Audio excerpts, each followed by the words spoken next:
Listo. Muy bien.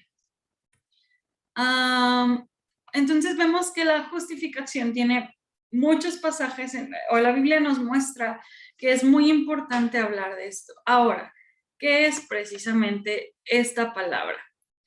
Bueno, esta doctrina, se le conoce una doctrina, es decir, que es una enseñanza elemental. Estamos, tanto la semana pasada como hoy, estamos viendo doctrinas que se le conoce como elementales. Es decir, estas doctrinas no cambian. Hay muchas cuestiones. Ayer en una clase que daba, les decía que a veces la ética cristiana es como imaginemos una casa donde donde está lo sólido, lo que no cambia, y hay otro espacio como que de terreno donde hay muchas cosas que son como inciertas y no estamos muy seguros qué hacer porque la Biblia no es tan clara, y luego más allá está el desierto que sí conocemos y entendemos que está fuera de la voluntad de Dios. Bueno, la justificación es como la casa, o sea, es ese lugar seguro, es elemental y no es algo incierto, no es algo que debe de darnos como un, ay, sí será o no será.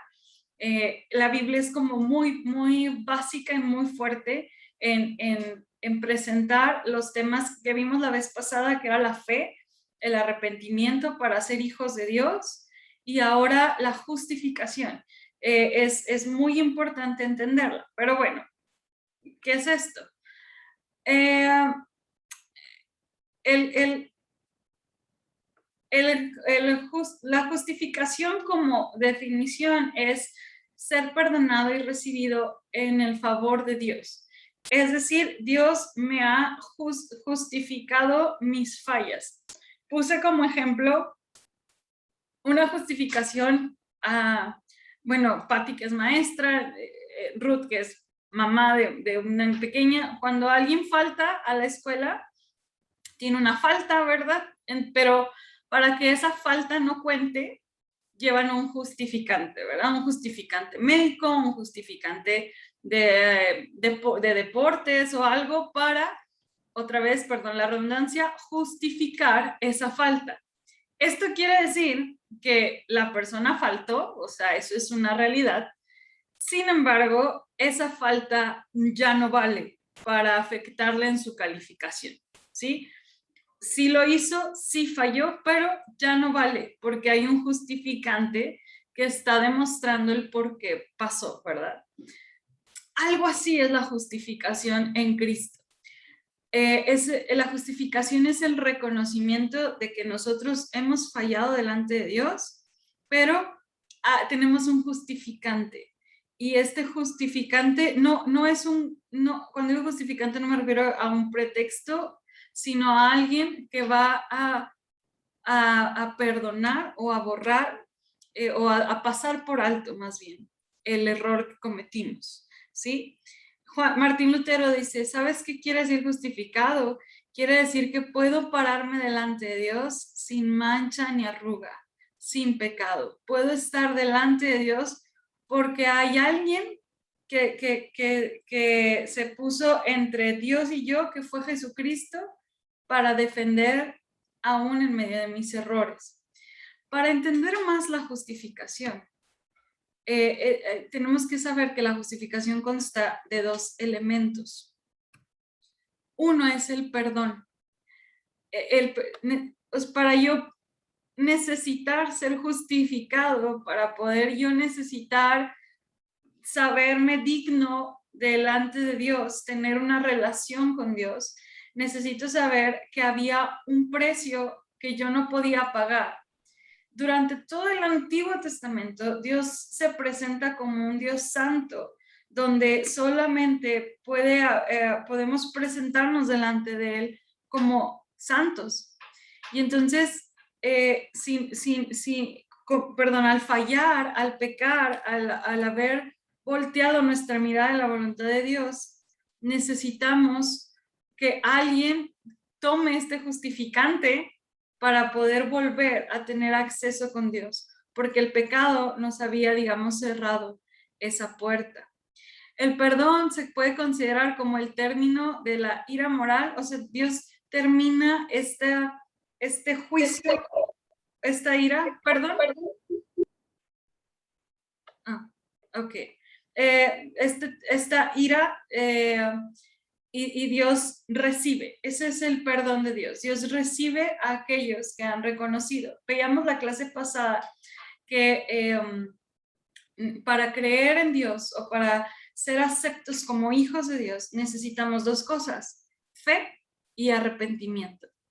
En el arrepentimiento, al arrepentirnos, al confesar nuestro pecado, recibimos el perdón de Dios. En la justificación se perdonan todos los pecados y son apartados de nosotros ese sentir de culpa y de castigo. Voy a hacer un ejemplo para que quede más claro. Miqueas 7 dice: ¿qué otro Dios hay como tú que perdona la maldad y olvida el pecado del remanente de su pueblo? Tú no guardas el enojo todo el tiempo porque te deleitas en la misericordia. Este pasaje me gusta mucho, hermanas, porque dice la Biblia que Dios disfruta perdonarnos.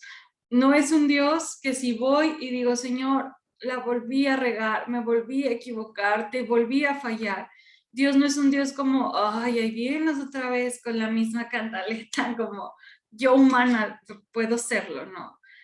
Dios es un Dios que dice que se deleita en su misericordia, le place perdonarnos, le encanta perdonarnos. Y no es una carta abierta o una puerta abierta para fallar, sino que realmente si nos acercamos a Él volverá a tener misericordia. Y dice la Biblia que arroja nuestras iniquidades al fondo del mar y no se vuelve a acordar de ellos. Dios jamás va a traer a la memoria, jamás va a traer a la memoria algo que hicimos, algo que cometimos. Dios nunca va a decir, ay, pero ¿te acuerdas en el año de tal cuando dijiste esto? Sí, tú lo hiciste. No, Él lo sepulta y, y nunca más va a usar ese pecado del que tú te arrepentiste en tu contra, porque Él sabe perdonar realmente. Y por eso, a paréntesis, cuando nos sentimos muy heridos por hijos, por esposo, por la iglesia misma, tenemos que pedir al Señor que nos enseñe a perdonar como Él lo hace. No volverse a acordar y no volver a traer a la memoria para algún chantaje, alguna manipulación. Dios se olvida de los fallas y no las vuelve a traer. Si hay culpa, nunca viene de Dios. Créanme que eso no, si hay culpa del pecado ya que pidieron perdón, no es Dios quien trae esas memorias, porque Él nos ha perdonado.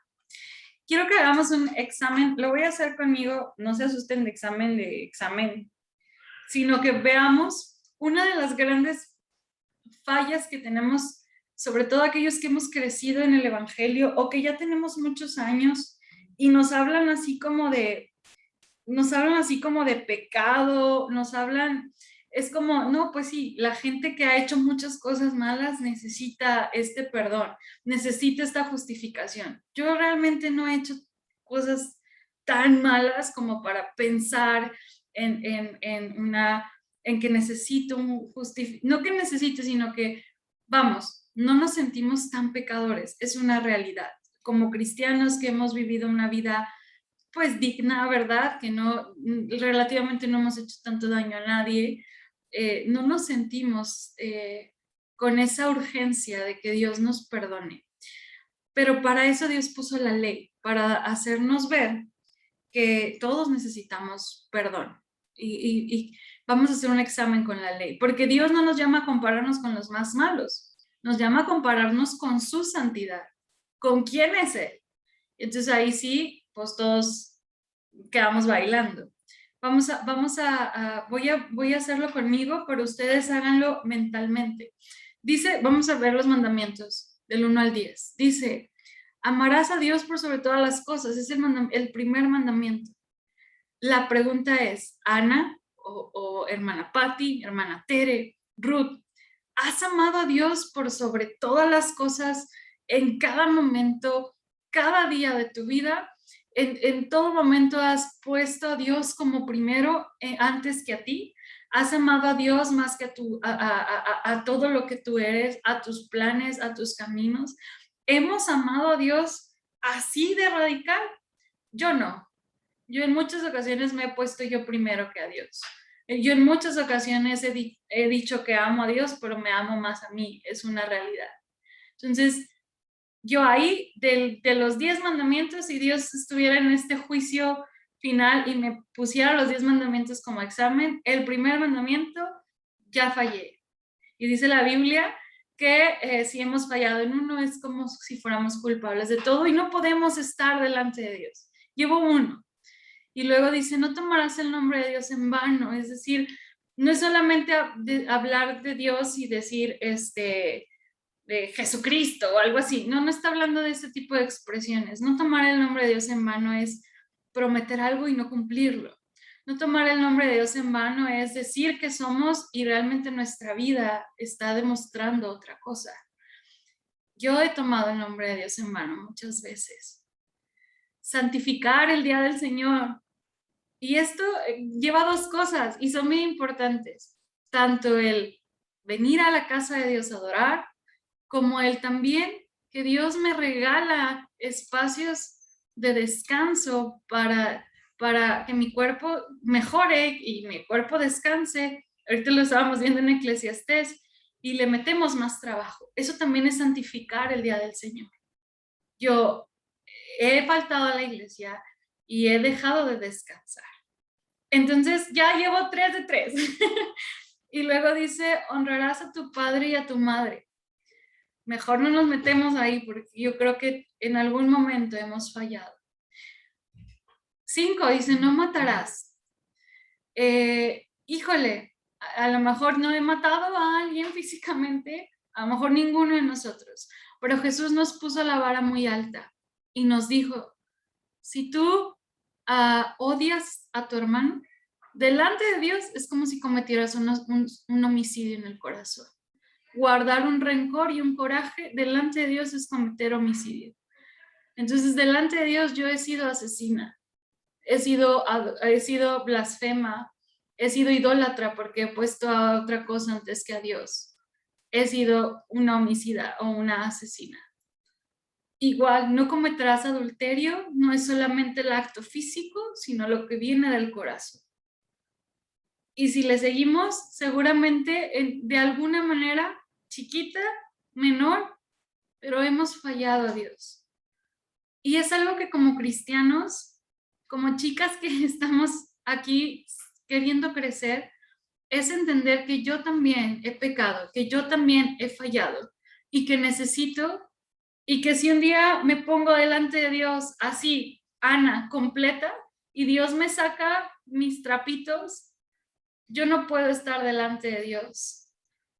Y entonces llega Jesús y se pone entre Dios y yo y dice, yo ya la perdoné, acéptala porque yo pagué el precio. Eso, hermanas, es la justificación.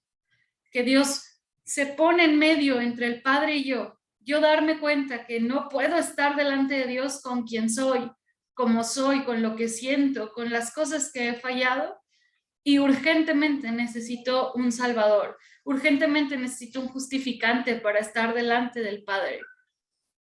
Y cuando entiendo eso es cuando amo profundamente a Jesús. Cuando entiendo la gracia que tiene Jesús para conmigo, cuando entiendo quién soy yo, quién es Ana Borunda con sus 30,000 pecados. Porque un hermano me ponía un examen y me decía, vamos a imaginar que Ana peca 3 veces al día, ¿no? Mintió, dijo una mentira a su esposo, la que sea, no sé, le gustó el chisme de una hermanita y se puso a platicar del chisme y no le contesté grosero a mi mamá. O iba en el carro y me olvidé de Dios y le dije de cosas a la persona en el carro. Entonces ya dije 3 cosas, ya fallé en un día 3 veces. Y seguramente son más. Me dice, multiplícalo por 365, que es un año. Y luego multiplícalo por 32, en ese caso es mi edad. Yo he fallado por lo menos unas 35,000 veces a Dios. ¿Cómo yo puedo ir con ese bagaje delante de Dios y decir, recíbeme, Señor, quiero ser tu hija? Cuando Dios sabe que traigo 30,000 errores que ofenden su nombre. pero es lo que la cruz hace. Jesús viene y perdona mis 35,000 pecados y me perdona. Y eso fue lo que hizo que Jesús sufriera tanto en la cruz, que cargó con mis 30,000 pecados, cargó con los 10,000 de Ruth, cargó con los 8,000 de mi hermana Patty y con los de todo el mundo, de toda la historia, para un día poder, a partir de ahí, yo poder tener un acceso con el Padre y que Él sea mi Padre. Eso es la justificación. Saber que Dios pagó un precio que yo no podía, porque tengo mucho pecado que cargo y que no soy digna. Pero Jesús me ha justificado y me ha hecho digna. Eso, hermanos, es el regalo más hermoso que Dios nos ha dado. Y no solamente eso, sino nos hace el favor, dice Romanos, por quien también tenemos por la fe acceso a esta gracia y en la cual estamos firmes y nos regocijamos en la esperanza de la gloria de Dios. Subo, así pues, justificados por la fe, esto es, lo recibimos porque lo creemos, tenemos paz para con Dios. No solamente nos perdona y nos recibe, sino nos pone en una posición de familia y de paz. Dios no solamente me perdona y dice, sí te perdono, vete. No, te perdono y me perteneces. Ahora eres mío. Y por eso podemos tener paz. Ya no somos prisioneros, ya no hay culpa, ya no hay alguien que pueda venir a recordarnos nuestras fallas.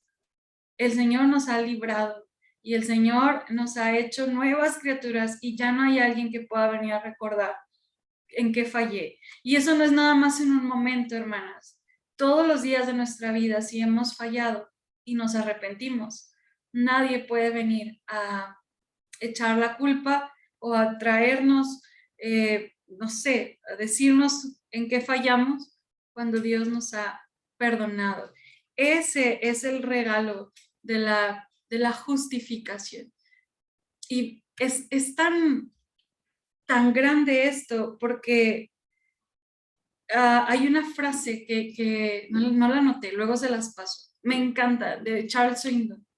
Para entender lo que Cristo hizo por nosotros, dice, si alguien un día, Dios no quiera, matara a tu hijo, imagínate un escenario así. Dice, tienes la opción uno, es vengarte por tu propia mano de a quien le hizo daño a tu hijo. La opción dos y eso es venganza, ¿verdad? La opción dos es meterlo a la cárcel, eso sería justicia. Dice, y tienes otra, la opción tres es recibirlo en casa y adoptarlo como tu hijo, a quien hirió a tu hijo. Eso es gracia. Eso es justificación. Dios, aún a pesar de haberle dañado como lo hicimos y de haber, como le dijo Pedro al Sanedrín, de que ustedes mataron al Hijo de Dios, Dios les abre la puerta para ser hijos y para ser llamados parte de su familia. Es una locura el Evangelio, porque es el amor que sobrepasa el entendimiento de nuestra naturaleza, que jamás podríamos hacer algo así. Bueno, nuestro bagaje de errores y de fallas, Dios lo puede eliminar por medio de Jesús. Eso, repito, es ser justificados. Beneficios de ser hijos de Dios. Lo primero es que hemos recibido el perdón. Lo segundo es que el Dios está con nosotros. Vamos a ver después la obra del Espíritu y es bien bonito saber que Dios no me dice, toma, tienes que hacer esto y a ver cómo le haces. No, nos ha dado su Espíritu para vivir y también tenemos la esperanza de que un día estaremos con Él. Son muchos los beneficios, pero si los podemos resumir, yo agregaría otro, que Dios nos ha dado la bendición ahora de ser los agentes de reconciliación. Dice Corintios, Dios nos ha llamado a hablar al mundo y decir, reconcíliense con Dios. Ese es nuestro trabajo. Sí hemos fallado, pero hay perdón y hay amor en Jesús. Muy bien. Perdón. La próxima semana vamos a ver vamos a ver el libre albedrío y lo que es tomar nuestra cruz. ¿Qué significa libre albedrío? Tengo libertad, tengo decisión, hasta dónde, qué pasa con el libre albedrío. Y tomar mi cruz. ¿Qué significa cuando Jesús dice, si alguien quiere venir en pos de mí, tome mi cruz? Porque tomar la cruz, hermano, no es el esposo, no es la cruz que le tocó cargar el esposo. Tomar la cruz no es, no sé, personas o situaciones. Hay algo más allá de qué significa tomar la cruz. Entonces, pues creo que es todo. No sé si hay alguna pregunta, comentario, duda que haya quedado para entender el tema de la justificación. ¿Todo claro? No, pastora, todo claro. Muy Gracias. bien. No, de nada. Yo sé que a lo mejor son temas muy básicos. Ya la próxima semana vamos a ver, les digo, qué es el libre albedrío, qué es tomar la cruz, pero es necesario entender la necesidad que yo tengo de Jesús y del perdón y de la gracia para poder seguir creciendo. Entonces, hemos visto muy como básico. Espero que haya aún afirmado. Y la próxima semana, por lo tanto, estaremos viendo el libre albedrío. Si no hay alguna duda o pregunta, entonces déjenme orar. Antes de orar, me gustaría preguntar, me gustaría que este espacio fuera un espacio también para conocernos y para saber cómo estamos. Por lo que quiero preguntar, si alguien tiene alguna necesidad que quiera que estemos orando particularmente, que tenga la confianza, o sea, que tenga la confianza de platicarnos alguna situación y estar orando como equipo o como grupo de discipulado por alguna situación en particular. No, todo bien. Sí, pastora, por mis hijos. Ok. Sí, vamos a ver. Hijos de Patty. Ruth, vi que... Por mis hijos y mi esposo. Ok. Con Natalia. Jesús, muy bien. Hermana Tere. Sí, mi hermana, pastora, por Melissa, mi nuera está enferma. Está enferma, ella cree que del corazón, pero mi esposo piensa que es una depresión muy fuerte. Ok. Pues, que el Señor la sane. Muy bien, vamos a orar y que Dios use eso también para llevarla a él. Una disculpa por no poner cámara, no sé qué le está pasando hoy al celular, pero bueno, aquí estamos. Déjenme orar por ustedes y por estas necesidades. Señor, gracias porque nos podemos presentar delante de ti tal cual somos, transparentes, con nuestras fallas, aún con nuestro bagaje lleno de errores y saber que tú nos perdonas, Señor. Saber que eres un Dios de amor que cargó en él todo nuestro dolor y todas nuestras fallas y aún nuestras enfermedades, dice tu palabra, que fueron llevadas a esa cruz. Gracias por darle un sentido a nuestra vida. Gracias, Señor, porque como decía tu palabra, nuestra vida estaba muerta sin ti, veniste a darle vida, Señor. Gracias por ello. Padre bueno, hoy te rogamos, Señor, por aquellas personas que mis hermanas aman, que son sus hijos, que son su esposo, sus esposos, sus nueras, Señor. Esas personas que son cercanas a nosotros, Dios, y que sabemos que necesitan de ti. Yo te ruego, Señor, que bendigas a Saraí, a David, Señor, a Isaac. Ruego, Señor, que tu favor sea con ellos. Ruego que tu gracia y que el entendimiento de tu amor los cubra, Señor. Entender, Señor, que hay alguien que nos ama de esta manera, Señor, que pueda, Señor, darle un mayor sentido o un sentido a la vida de David, de Saraí, Señor, aún de Isaac, Padre. Y pedimos también por Abraham, Señor, por su trabajo y su vida cristiana, Señor. También, Señor, oramos por Jesús y Natalia, Señor. Ruego porque Jesús, en medio de sus dudas, en medio de su búsqueda, Señor, pueda encontrarse contigo, pueda encontrarse con la verdad, pueda saber, Señor, que tú eres el camino, la verdad y la vida, Señor. Rogamos por Jesús, Señor, y porque Él pueda, Padre, a través de la vida de Ruth y aún de Natalia, encontrarse contigo, mi Señor. Padre, bendice a Natalia en su edad, que todo lo que ella pueda aprender, Señor, rogamos que quede en el corazón. Señor, y también pedimos por Melissa, por sus procesos, Señor, de fe. Pedimos, Señor, que tú seas bendiciéndola y que, Señor, ella se encuentre contigo, Señor, y que ella pueda entender quién eres tú. Y aún pedimos, Señor, que en medio de esta transición de enfermedad y de temor, Señor, tú puedas obrar y puedas traer a bien algo en medio de esta situación. Ruego, Señor, que pueda haber un diagnóstico claro para su vida y para gloria de tu nombre. También rogamos por Yasmín, que hoy no estuvo con nosotros, y también te ruego, Señor, por Ale, que no se ha conectado. Rogamos que cualquier circunstancia pueda ser suplida por ti para que pronto podamos seguir aprendiendo. En Cristo Jesús oramos. Amén y amén. Bien, hermanas, pues nos vemos ahorita en el culto y espero que haya sido de bendición este tiempo de clase. Gracias, pastora. No, gracias a ustedes. Nos vemos en un Ya nos ratito. vemos. Un ratito. Sí. Bye bye. Bye. Bye.